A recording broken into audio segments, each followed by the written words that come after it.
You got to trust yourself and go up at that moment of truth.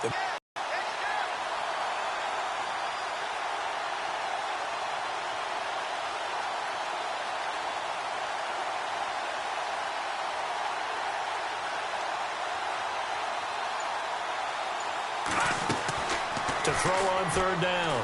Peck. A bullet throw, but incomplete.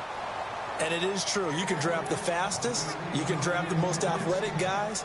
But if they don't know the art of positioning, sometimes it's all for naught. In this case, in the right spot, help force the incompletion. Fielded at the 33.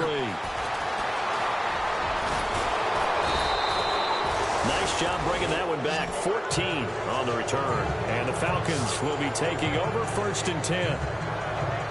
Now we take a glance at the offense as they work their way back out for their first possession of the second half. They were able to get the ball back here, didn't surrender any points. Now they'll look to add to that lead. Now, how about the boost the defense gave them? Going right out on the field, shutting them down, not giving up any points, and turning the ball back over. They want to do their part now and show them a little respect and some gratitude by scoring some points. And to get a little more cushion. It's real easy to say this running game needs to be better, but the reality is they've been given little time to actually find a place to run the football. It's almost like the defense is there on the handoff. Firing quickly here, and that's complete. And he got blown up, losing yard. Well, I know it goes against the instincts of the person catching the ball because all you're ever taught is catch the football, don't drop it. But drop it there. Yeah, in that situation, dropping it would have been better. End up losing yardage, even though they completed the pass. As good as a sack. Yeah, how about that? Although they won't get the same credit for it, and it won't help them at contract time. A pickup of 24 on the third down conversion.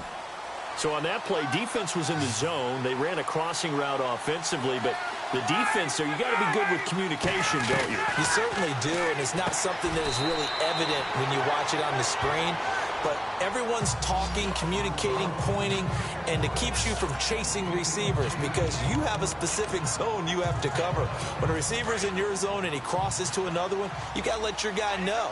They got a completion there, but I like the discipline they showed to stay in their proper areas and then make the tackle. On second down, Freeman. And he'll be a couple yards shy of the red zone here at the 22-yard line. 2 yards on the pickup there, but it's enough to give him a new set of downs. At this stage of the game, the run-pass numbers are a little bit out of whack because most of their yardage has come through the air. But in a sense, that just sets things up for big runs like that because the defense might be a little bit off balance. He'll pick up another first down with that run. And he's got his man on the out route.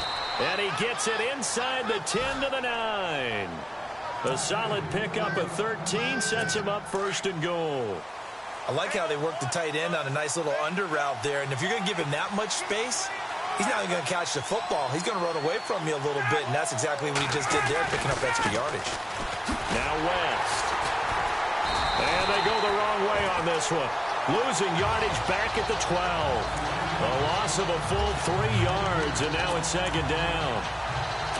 Okay, no score on that play, but this guy's been a touchdown machine all year long. You know they trust him with the football. Tight end Hooper. And now they're inside the 10 as he's brought down at the 9. Only 3 yards there on the completion. That'll lead to a 3rd and goal. Well, that was an okay hook up there with his tight end, but unfortunately, they didn't get the kind of yards they had hoped for. That's going to bring up 3rd down. On 3rd and goal, Ryan. And he's got it. And he'll take this into the end zone. Now, hold on here. We do have a flag down. So let's see what this is about. Holding offense. So reverse the celebration. We'll see if they have something else in their bag of tricks. And isn't that always tough to watch when they score and you see the excitement and then when they realize those points aren't going to count? Can they get it back together and find their way back to the end zone? And this is intercepted, but they'll say out of bounds. So very close to a turnover there in the end zone. Let's give this defense some credit now. They let the guys get downfield, but when push came to shove, they stood their ground.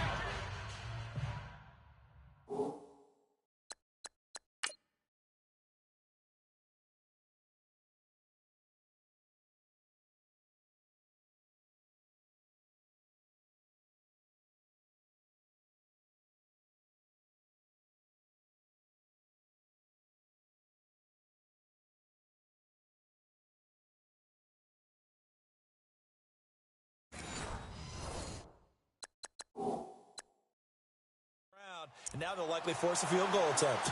So on fourth down, off goes Matt Ryan, and on is another Matt Bryant.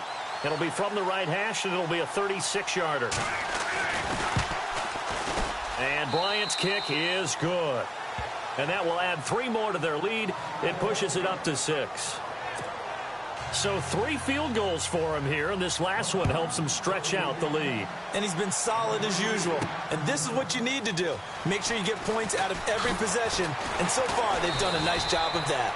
And a pretty good return here. He'll be stopped just shy of the 25 at the 24-yard line. Getting set to go here, Isaiah Crowell and the offense trot back out there. So after that hot start, the numbers here show the decline. What has the defense done adjustment-wise? Sometimes when you have a running back who's getting off to a hot start, you've got to catch him before he really gets going. So you change what you do across the defensive front. Instead of the linebackers being back a few yards, you bring them up closer. It's what we call mugging the line of scrimmage, taking away a lot of blocking angles and gaps and maybe stopping him before he can get going. Mugging the line of scrimmage, okay. Yeah, in this case, sometimes those lines that are drawn on a grease board or in a playbook, they come to life out on the field, don't they? And we just saw down that outside handoff to the right. That right tackle, he gets excited for that call, doesn't he? He does, because he just wants to dominate his guy and say, listen, I was the point of attack. I took care of business. That's why you're able to get downfield and add all those yards to your total. Yeah, really nice gain there. Just what the Browns needed there. Good for a gain of 17. Most players will tell you that night games, while they can be fun, they're really hard to prepare for because you wake up on game day and all you want to do is get to the stadium and let's get going. But you got to bank that fire a little bit and hold it until the evening. It's almost like a Broadway premiere. Got to wait until the nighttime to go out there in front of the bright lights. And boy, has he harnessed himself really well, and now he's unleashing it on the opponents. I think they like this drive a little bit better there, partner. Running game helping out, picking up some of the slack. Because remember, the last drive, they went 3 and out. The quick slant caught. And he'll be brought down right on the edge of the goal line at about the 1-yard line. Nice gain of 8 that time, and it's 2nd and goal. Great changeup there on the route and got that inside release, made it a successful pitch and catch. Well, the first thing you want to do is have him thinking that you're going outside. Make a move in that direction. Then you really don't run the route against the whole body of the defender. You run against a half of him, and the inside half, and he took it right across his face, got inside, and won that route in a big way. He lost 2 there, and it's 3rd down. 2 straight shots on the ground. Now on 3rd, do you go to the air? I think the possibility exists, and he is into the end zone. Touchdown, Cleveland. David Njoku, his 2nd touchdown on the season. And the Browns can grab the lead if they hit the extra point. Boy, it's nice to have that big, reliable target you can go to. Each and every time. A lot of people see that position as a fallback. Throw it to them when all else fails. Not at all. This guy can make plays, and that's exactly what he just did. Yeah, play here for a touchdown.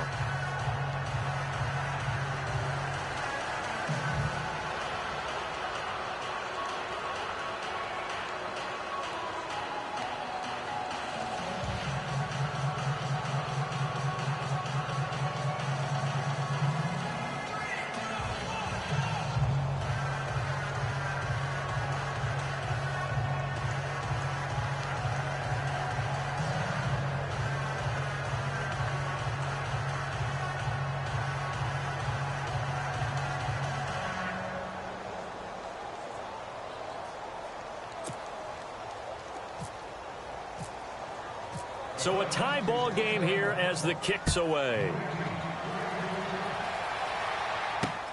This will be taken in at the 1. Now a hit and a loose football. So a teammate picking him up there, that was nearly disaster. And the way that you coach these things, you want to make sure you have eyes towards the return guy, because you want to make sure that the catch is secured. A lot of teams do that. They have at least one guy. Okay, under a heavy rush, and down he goes. This has been a tough one for this offensive line. It appears almost like they've been on roller skates this entire game, the way they've been pushed around. 6 sacks given up in this one. Looking to throw on second down. Ryan. And it's a short one here, complete to his tight end. Only 3 yards on the catch. It's third down. Not a big window to throw. Coverage wasn't too bad there. Yeah, they had him under wraps pretty well, but somehow able to muscle his way open and catch the ball. And we're back now here in Cleveland. All even as we get ready to start the fourth. The Falcons on third down. They've converted 3 times in 8 chances. This is 3rd and 16. A fake to Freeman. Now it's Ryan. And incomplete. He had nowhere to throw, so he just tossed it away. But that brings up 4th. What's the old adage? Be quick, but don't hurry.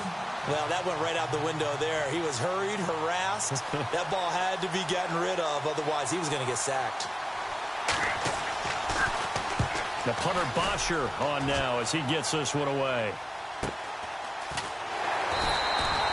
Just a 2-yard return there following a punt of 48. And out will come the offense as they take over. The Browns offense heading out as we take a look at the playoff picture in the AFC. Well, we had a number of good games in the afternoon sessions, but this Sunday nighter might top them all. We come up here on 1st and 10. He's going to go for a big play downfield. And it drops down incomplete. Thought he might have had it. Instead, second down. Brandon, it looked like he had his hands on it for a moment, but let's face it, that was going to be a tough catch all the way because of the presence of the defense right there as he was trying to haul it in. Yeah, nice job to force the incompletion. The slot man in motion right. This is Crowell. Oh, he's got a little daylight. Quick feet by Crowell. Isaiah Crowell, he's all alone. And all the way in. Touchdown, Cleveland. Isaiah Crowell with his 3rd touchdown and 18th on the year. And the Browns have moved out in front. He's got the hat trick now of rushing touchdowns. Also has his team the advantage. And I'm looking at it 2 ways here. If I'm on defense, I don't care what they do now. I commit as many people as it takes to slowing him down running the football. Even if they want to hit me over the top on play action, I just don't let him beat me that way anymore. And if I'm him, I'm in the huddle calling the plays myself. I don't care what play call comes in. I tell my quarterback, guess what? You're handing it to me again. And if I'm the quarterback, I'm saying, okay, that sounds good, right? Smart quarterback.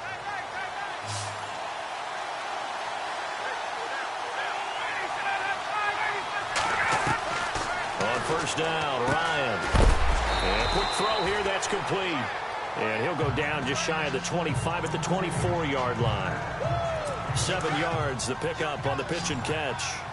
An ex-teammate used to tell me all the time, I hate experienced quarterbacks because no matter what, you really can't hide what you're doing. And I think that right there, he knew right away where the blitz was coming from, where his primary guy was going to be, and he ended up going to a secondary target for a nice game. I was just going to ask you, that wasn't the primary target. He's so good at that, isn't he? I think he knew right away that he wasn't going to get to his primary guy. I think he read that as soon as he got to the line of scrimmage, knew where the pressure was going to come from. And no escaping this time as he'll go down. They got him for a sack. Jamie Collins in there to get him.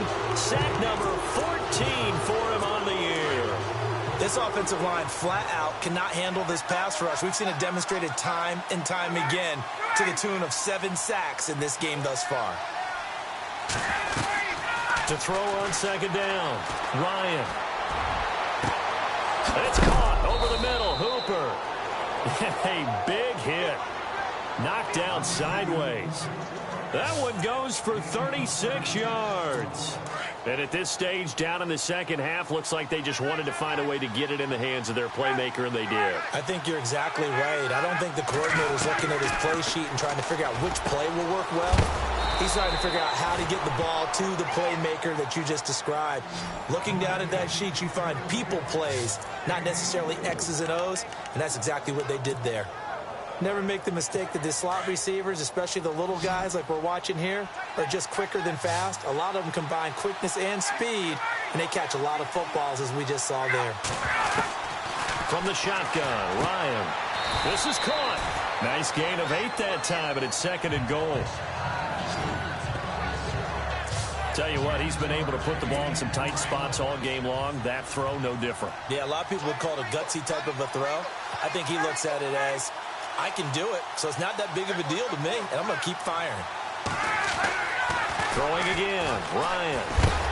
And no escaping this time as he'll go down. They got him for a sack.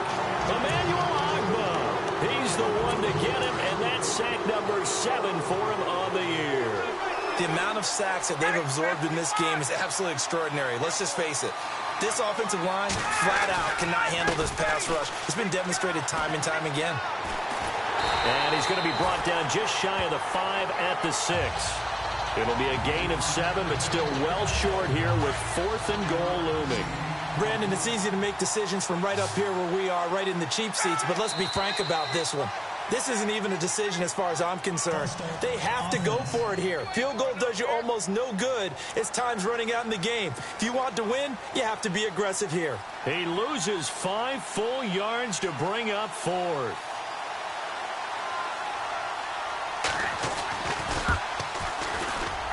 And Bryant's kick is good. And high fives for that one as that drive ends in 3. So an interesting call there to take the 3. I guess they're thinking their hands were tied, but in the 4th quarter, that field goal, it really might not help them much at all. Yeah, I mean, you still need a touchdown. Another field goal does you no good, so it'll be interesting to see what the media reaction is if the score stays where it is. And we shift our focus to Isaiah Crowell. I guess it kind of goes without saying at this point, but he's had a great game, as we like to say, a nose for the end zone, no doubt. Continues to find it throughout this game, and I'm sure he's got a nice place to live. He might want to make an offer on the end zone for a second home, because that's what it's been like throughout this contest. He knows how to get there, and boy, he looks happy when he does. He's already bought all the property in the end zone. That's the problem. He's going to sell to himself now. And with that carry, he has done it. He breaks the single-game rushing record. How about doing it in the spotlight of our game? How wonderful is that to see all those yards accumulated, culminating in a brand new NFL record. And able to push his way forward here for a good little gain. He'll get a nice chunk there on the first down run, and it's 2nd and 4. And at this stage of the game, time a factor, time on their side as they just try to eke out the final precious moments of this one.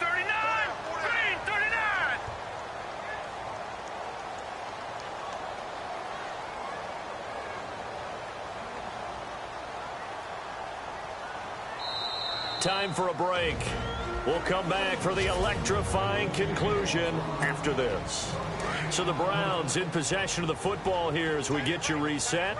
They've got a 2nd down now as they search for a way to get this one to the finish line. Now it's Crowell. Able to push his way through, and he's brought down. And quickly, we're going to get another stop here with 1:54 left as they call the timeout defensively.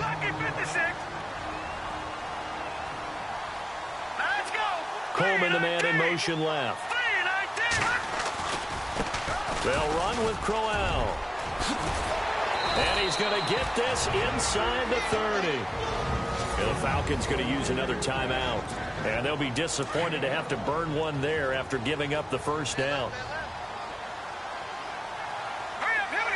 Slot man moves right. On the run, it's Crowell.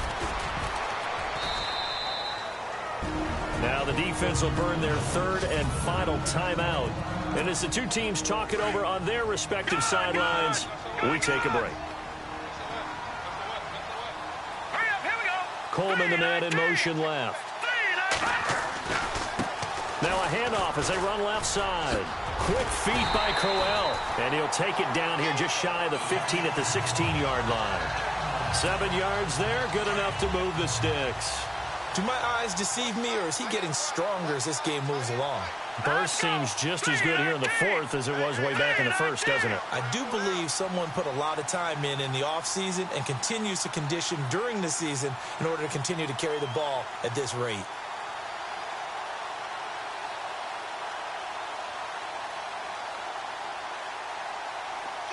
The slot man in motion right. Now they try the right side here. And able to to get him down, but he does reach the 5. It'll go as a gain of 12, and that should just about wrap this one up. I think this defense tired of seeing him run the football, and this D-line probably getting sick of the O-line as well. And as I'm watching this, I'm thinking about a conversation I had with Adam Gase, the head coach of the Miami Dolphins in the offseason. He told me that he asked his running backs each week for their favorite runs. Give me your 3 top runs. And right now, you're seeing a guy that's probably using his top run to great advantage in this game. He is in a zone. Johnson. And he's across for the touchdown. And in the final minute, that should just about seal it. And that touchdown should make you feel comfortable.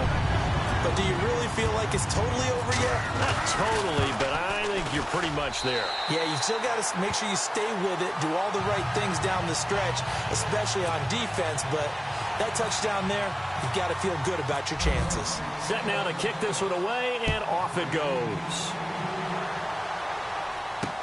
That'll be taken in the end zone. Dances by him. And he'll take this one near the 25, call it the 26-yard line. Here are the Falcons as their offense heads back onto the field. They can't do much at this point, partner. This one is going to go down in the loss column. You don't make up for what has happened during the game in this sequence here. Maybe you hand it off and let someone run the ball if you so choose. But otherwise, just kneel down, call it a day, and try and prepare going forward. We've seen this quite a few times in this game. Offensive line unable to keep leverage, unable to keep people away, facing a lot of pressure. Fortunate just to get rid of it. One of the reasons they're down is that inability, though, to stop the pressure. We saw another example of it there. And that one is incomplete, and it stops the clock at 12 seconds left in the half. This defense was definitely alert to the possibility of the deep ball, and they were more than ready for it. They've got the lead, fourth quarter. Maybe can expect more passes like that downfield. And he's going to be wrapped up and driven down. 5 seconds, 4 seconds.